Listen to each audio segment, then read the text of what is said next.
اور ہم ہی نے تم کو ابتدا میں مٹی سے پیدا کیا، پھر تمہاری شکل و صورت بنائی، پھر فرشتوں کو حکم دیا کہ آدم کے آگے سجدہ کرو، تو سب نے سجدہ کیا لیکن ابلیس کہ وہ سجدہ کرنے والوں میں شامل نہ ہوا۔ اللہ نے فرمایا جب میں نے تجھ کو بھی حکم دیا تھا تو کس چیز نے تجھے سجدہ کرنے سے باز رکھا؟ اس نے کہا کہ میں اس سے افضل ہوں، مجھے تو نے آگ سے پیدا کیا ہے اور اسے مٹی سے بنایا ہے۔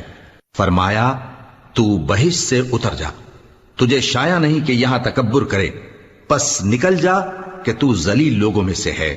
اس نے کہا کہ مجھے اس دن تک مہلت عطا فرما جس دن لوگ قبروں سے اٹھائے جائیں گے۔ فرمایا اچھا، تجھ کو مہلت دی جاتی ہے۔ بولا کہ مجھے تو نے گمراہ کیا ہی ہے، میں بھی تیرے سیدھے رستے پر ان کو گمراہ کرنے کے لیے بیٹھوں گا، پھر ان کے آگے سے اور پیچھے سے اور دائیں سے اور بائیں سے غرض ہر طرف سے آؤں گا اور تو ان